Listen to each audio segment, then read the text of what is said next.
Hello friends, welcome to optimistic studies. Optimistic studies में आप सभी का स्वागत है। आज के क्लास में हम ईवीएस पर्यावरण का जो भी हमने दो यूनिट देखा है, इकाई 1 और इकाई 2, उसका आज हम एमसीक्यू देखने जा रहे हैं, जिससे आपकी बेहतरीन तरीके से तैयारी हो सके और आप जो भी पढ़े हैं वो रिवाइज भी हो सके आप लोगों का, और आप लोग में एक अंडरस्टैंडिंग डेवलप हो सके कि क्या जो हमने पढ़ा है क्या वो हमें समझ में आया है। तो उस पर बेस्ड ही आपके एमसीक्यू रहने वाले हैं। तो फिर हम आज की क्लास को अपनी स्टार्ट करते हैं। सेशन को स्टार्ट करने से पहले यदि आप चैनल में पहली बार आए हैं तो चैनल को सब्सक्राइब कर लीजिए, साथ में बेल नोटिफिकेशन को ऑन रखिए, जिससे हम जो भी वीडियो डालें तो आप तक पहुंचती रहे। साथ में सेशन यदि आपको अच्छा लगे तो लाइक जरूर करिएगा। साथ ही साथ ज्यादा से ज्यादा लोगों तक, आप सभी से निवेदन है, ज्यादा से ज्यादा लोगों तक शेयर भी जरूर करिएगा, ठीक है। जैसा कि मैंने आप लोगों को बताया है कि हमारे ऑप्टिमिस्टिक स्टडीज के मोबाइल ऐप में सहायक शिक्षक के लिए, साथ ही साथ शिक्षक के लिए और व्याख्याता के लिए, छत्तीसगढ़ शिक्षक भर्ती हेतु, तीनों के लिए ही हमारे ऑप्टिमिस्टिक स्टडीज के मोबाइल ऐप में कोर्स चल रहा है। तो यदि आप इच्छुक हैं ज्वाइन करने के लिए तो आप बिल्कुल उसको ज्वाइन कर सकते हैं। अधिक जानकारी के लिए पहले तो आप हमारे ऑप्टिमिस्टिक स्टडीज के मोबाइल ऐप को डाउनलोड कर लीजिए। वहां पे चैट सेक्शन बना है, वहां पे आकर के आप अपने प्रश्न पूछ सकते हैं। यदि फिर भी कहीं पे कोई डाउट रहे तो इस नंबर पर आप हमसे संपर्क कर सकते हैं, जो है 9584532690। ये नंबर नोट डाउन कर लीजिए। और यदि आपको सीक्वेंस वाइज आपके पूरे जो भी सिलेबस में आपके मेंशन है, पूरे आपको सब्जेक्ट वाइज यदि कवर अप करना है तो आप जरूर से ये कोर्स को ज्वाइन कर लीजिए। प्राइस एकदम ही ऑप्टिमम रखी गई है। और जैसा कि मैंने आपको बताया है कि जो क्लास जो मोबाइल ऐप में डल रही है वही क्लास ईवीएस की आपको यहाँ पे भी प्रोवाइड करवाई जा रही है। तो कहीं पे भी कोई डिफरेंस नहीं है, आप लोगों को ओरिजिनल क्लास यहाँ पे अवेलेबल करवाया जा रहा है, चाहे वो यूट्यूब हो, चाहे वो फ्री में हो, चाहे वो पेड हो। तो आप लोगों को समझना ये है कि यदि आपको सीक्वेंस में यदि पढ़ना है तो जरूर से उसको कोर्स को ज्वाइन कर लीजिए, क्योंकि कभी भी इसकी वैकेंसी आ सकती है, जिससे आपकी अपनी ओर से आपकी तैयारी बिल्कुल बेहतरीन तरीके से रहनी चाहिए, ठीक है। तो फिर हम आज की क्लास को अपनी स्टार्ट करते हैं। जो भी हमने पढ़ा है उसी पर बेस्ड हमारी क्वेश्चन है, जिससे आपका बेहतरीन तरीके से रिविजन हो सके, ठीक।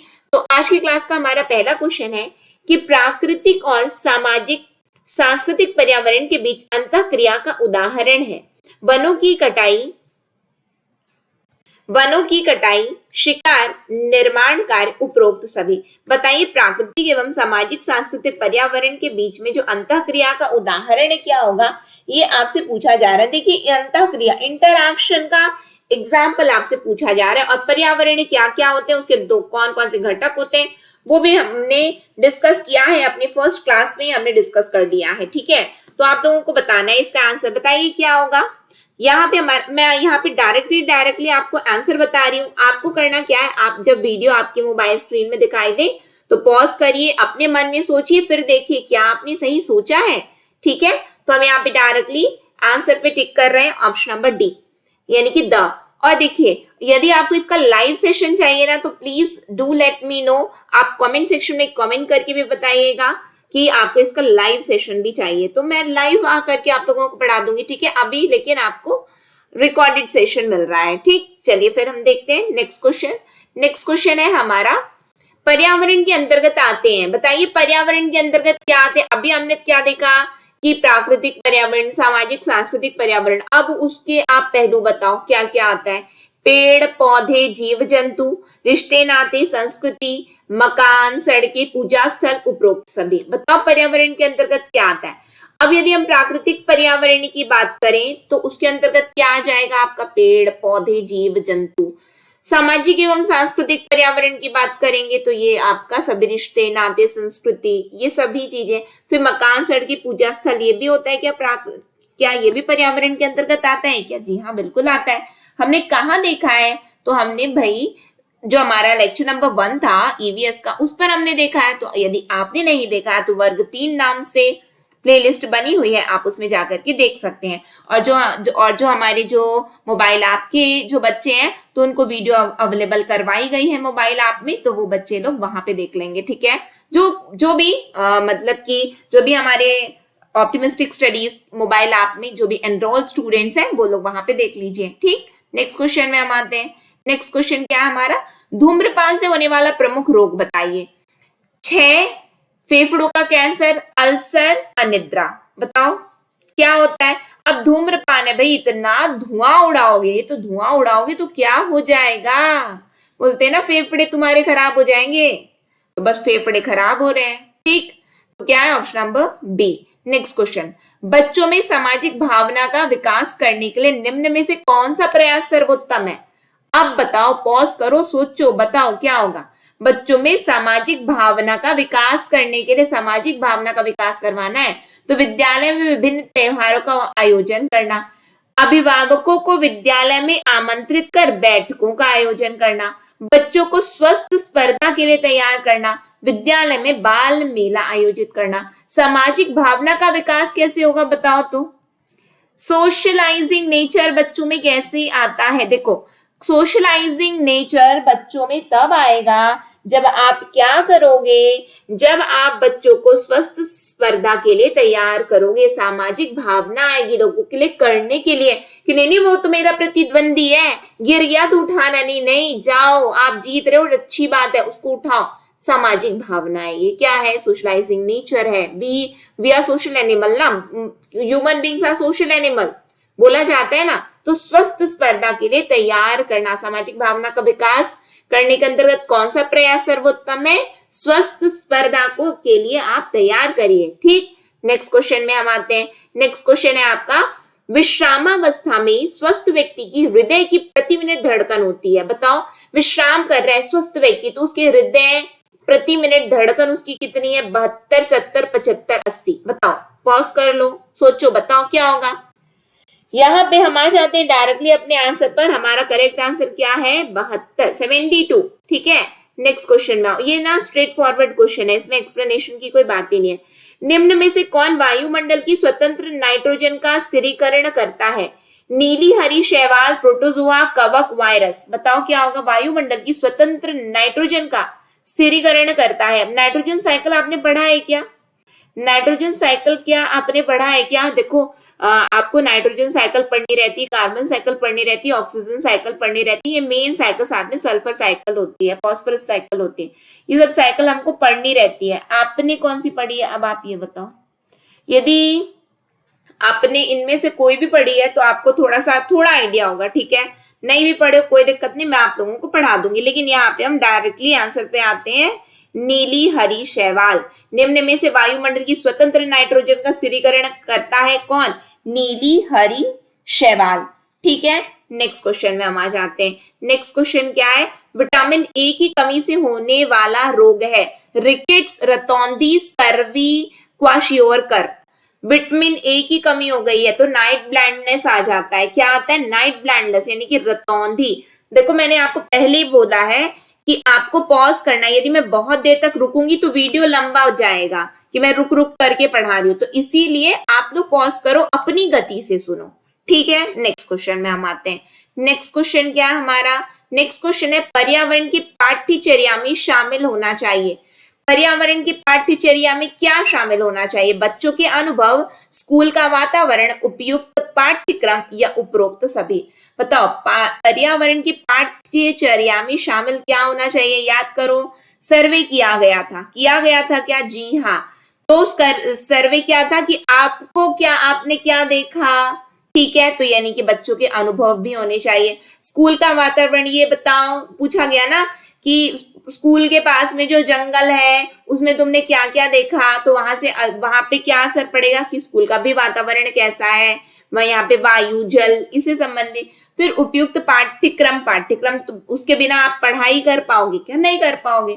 तो पर्यावरण की पाठ्यचर्या में क्या शामिल होना चाहिए, तो पर्यावरण की पाठ्यचर्या में उपरोक्त सभी चीजें शामिल होनी चाहिए। ठीक, नेक्स्ट क्वेश्चन में आ जाओ। नेक्स्ट क्वेश्चन क्या है हमारा, प्राकृतिक पर्यावरण के प्रमुख घटक क्या होते हैं। सभी जीव, भू आकृतिक कारक, जलवायुवीय कारक या उपरोक्त सभी। अब प्राकृतिक पर्यावरण पूछा गया आपसे, प्राकृतिक पर्यावरण के अंतर्गत आपका क्या क्या आ जाता है? तो देखो, प्राकृतिक पर्यावरण के अंतर्गत आपके सभी जीव आते हैं, जी हाँ आते हैं। भू आकृतिक कारक आते हैं क्या? जी हाँ। जलवायु भी कारक आते हैं क्या? जी हाँ आते हैं।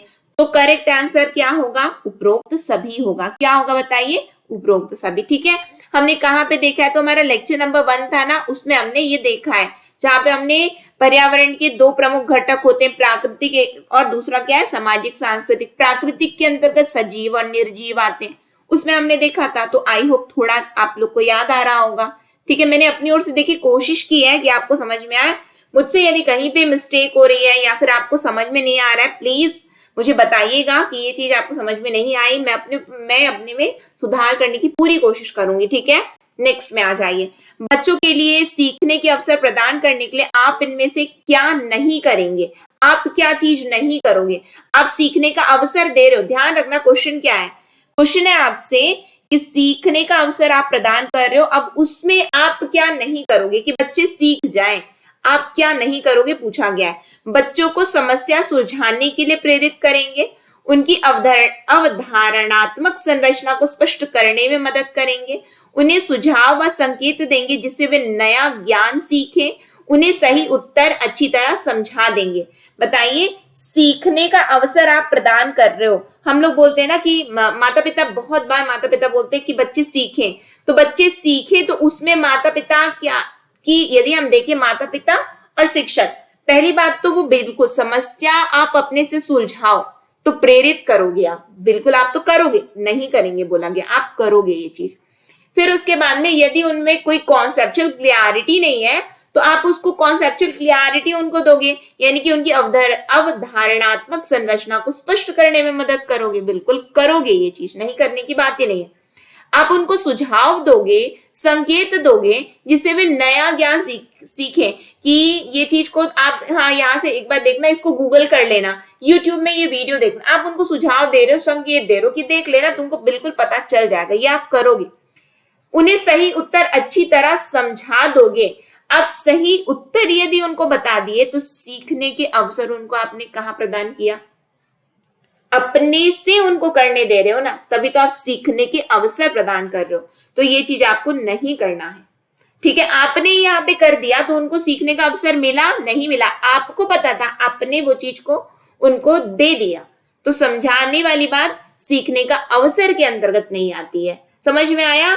तो कौन सी आप क्या चीज नहीं करेंगे? उन्हें सही उत्तर अच्छी तरह समझा देंगे, ये आप नहीं करेंगे, क्योंकि तब सीखने के अवसर उनको प्राप्त नहीं होंगे।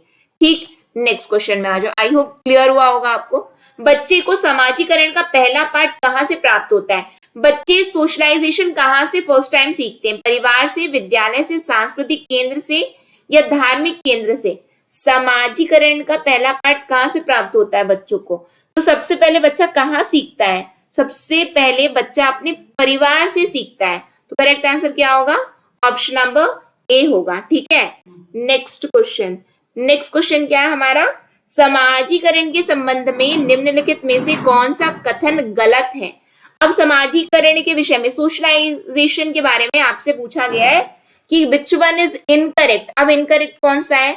समाजीकरण एक प्रकार का सीखना है। जी हाँ, बिल्कुल सीखना तो है। नेक्स्ट ऑप्शन, इस प्रक्रिया में व्यक्तित्व का विकास होता है, इस प्रक्रिया में संस्कृति का हस्तांतरण होता है, देन यह प्रक्रिया समाज से अलग रहकर भी हो सकती है। बताइए करेक्ट आंसर क्या होगा यहाँ पे? अब पहली बात, क्वेश्चन में आंसर दिया है। क्वेश्चन क्या है?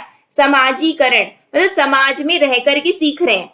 अब समाज में जब रह करके सीखना है तो कैसे भाई, समाज से अलग होकर के कैसे सीख सकते हैं? सीखेंगे क्या? नहीं सीखेंगे। तो करेक्ट आंसर क्या होगा यहाँ पे? ऑप्शन नंबर डी होगा। ठीक है, बाकी जितने भी स्टेटमेंट्स हैं वो क्या है? सही है कि संस्कृति का हस्तांतरण होता है, व्यक्तित्व का विकास होता है, और बिल्कुल समाजीकरण क्या? एक प्रकार का सीखना ही है। ठीक, नेक्स्ट क्वेश्चन में आ जाओ। नेक्स्ट क्वेश्चन क्या है? रचनावाद। रचनावाद हमने कहाँ पढ़ा है? रचनावाद हमने जो हमारा लेक्चर नंबर 2 यूनिट 2 में पढ़ा है। कहाँ पढ़ा है? यूनिट 2 में पढ़ा है। ठीक, नेक्स्ट इसके ऑप्शंस क्या है? सीखने सिखाने की प्रक्रिया में विद्यार्थी सक्रिय भागीदार होते हैं, सीखने सिखाने की प्रक्रिया में विद्यार्थी अच्छे श्रोता होते हैं, सीखने सिखाने की प्रक्रिया में विद्यार्थी ज्ञान की ग्रहणकर्ता होते हैं, सीखने सिखाने की प्रक्रिया में विद्यार्थी मूक दर्शक होते हैं। बताओ रचनावाद क्या है? क्रिएटिविटी। क्रिएटिविटी क्या होती है? क्रिएटिविटी होती है जहां पे विद्यार्थी क्या होते हैं? एक्टिव होते हैं, एक्टिवली पार्टिसिपेट कर रहे हैं ना, तभी तो वो क्रिएटिव बन पाएंगे। अदरवाइज जो चुपचाप बैठा है जो बच्चा, वो कुछ कर पाएगा क्या? वो नहीं कर पाएगा। तो यहाँ पे विद्यार्थी ज्ञान के ग्रहण करता नहीं, बल्कि वो खुद ज्ञान के उत्पादक हो रहे हैं। ठीक है, तो यहाँ पे क्या है? सक्रिय भागीदारी। सीखने सिखाने की प्रक्रिया में विद्यार्थी सक्रिय भागीदार होते हैं, किसमें? रचनावाद में। ठीक, नेक्स्ट क्वेश्चन में आ जाओ। नेक्स्ट क्वेश्चन क्या है हमारा? एक तालाब के पारिस्थितिकी तंत्र में बेंथोस का अर्थ एक तालाब की गहराई यानी कि तल में उपस्थित प्राथमिक उपभोक्ता, जल की सतह पर उपस्थित जल जंतु प्लवक, जल की सतह से नीचे उपस्थित पादक प्लवक, एक तालाब की गहराई में उपस्थित प्राथमिक उत्पादक। ध्यान देना, ऑप्शन नंबर ए और डी क्या बोला गया है? ऑप्शन नंबर ए में प्राथमिक उपभोक्ता, ऑप्शन नंबर डी में बोला गया है प्राथमिक उत्पादक। बाकी जल की सतह में उपस्थित जंतु प्लवक और ये पादक प्लवक, ये बेंथोस नहीं होते डायरेक्टली। अब बेंथोस का डायरेक्टली आपको याद करना है। क्या याद करना है? कि बेंथोस क्या होते हैं? प्राथमिक उपभोक्ता होते हैं। क्या होते हैं? प्राथमिक उपभोक्ता होते हैं, जो कि तालाब की तल में रहते हैं। कहाँ रहते हैं? तालाब की तल में, गहराई में रहते हैं। ठीक, नेक्स्ट क्वेश्चन है हमारा। नेक्स्ट क्वेश्चन क्या है? पर्यावरण अध्ययन की कक्षा होनी चाहिए। कहाँ होनी चाहिए? कैसी होनी चाहिए? गतिविधि आधारित कक्षा, पाठ्य पुस्तक पर आधारित कक्षा, पाठ्य पुस्तक में दी गई गतिविधियों पर आधारित कक्षा, या उपरोक्त सभी। बताओ पर्यावरण अध्ययन की कक्षा कैसी होती है? पर्यावरण अध्ययन की कक्षा कैसी होती है? पर्यावरण अध्ययन की कक्षा गतिविधि, आप एक्टिवली पार्टिसिपेट करवाते हो बच्चों को बोलते हो ना कि अपने घर से फ्रूट्स की फोटो लेकर के आना, वेजिटेबल्स लेकर की फोटो लेकर के आना, चार्ट पेपर क्रिएट करना, ये सब सभी चीजें बोली जाती हैं। तो वो क्या होती है? वो एक्टिवली पार्टिसिपेट करवा रहे हो बच्चों को, तो क्या होगा? गतिविधि आधारित। पर्यावरण अध्ययन की कक्षा कैसी होती है? गतिविधि आधारित होती है। ठीक, नेक्स्ट क्वेश्चन जो कि आज के सेशन का हमारा लास्ट क्वेश्चन है। ये क्वेश्चन है, पृथ्वी पर दिन और रात होने का प्रमुख कारण है। क्यों दिन और रात होता है? ये आपसे पूछा गया है। सूर्य एवं पृथ्वी के मध्य चंद्रमा की उपस्थिति, अपनी धुरी पर पृथ्वी का घूमना, सूर्य का घूमना, उपरोक्त सभी। बताओ दिन रात क्यों होता है? दिन रात हो तो गया, लेकिन हुआ क्यों? ये भी तो पता होना चाहिए ना हमें।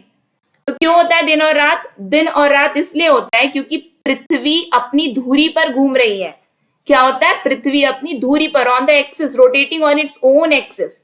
इसीलिए क्या होता है? पृथ्वी जब अपनी धुरी पे घूमती है, इसीलिए दिन और रात होता है। ठीक है, बाकी ऑप्शंस गलत हैं आपके। आप अब रीड करोगे तो खुद ही पता चल जाएगा। सूर्य और पृथ्वी के मध्य चंद्रमा की उपस्थिति, वो तो ग्रहण लग जाएगा। ठीक है, अब सूर्य का घूमना, तो सूर्य कहाँ घूम रहा है? और उपरोक्त सभी तो होगा ही नहीं। तो ऑप्शन नंबर बी, यहाँ पे एलिमिनेशन ट्रिक लगाओगे तो भी आपका आंसर आ जाएगा। तो हमने पढ़ा है उसी पर बेस्ड ये आज का हमारा एमसीक्यू सेशन रहा है। तो आज की क्लास को हम यहीं पे फिर एंड करेंगे। कहीं पे भी कोई भी डाउट है तो do let me know, comment section में कमेंट करके जरूर बताइएगा। नेक्स्ट सेशन में फिर हम मिलेंगे। नेक्स्ट सेशन तक के लिए optimistic learning. Thank you for the session. जय हिंद, जय भारत।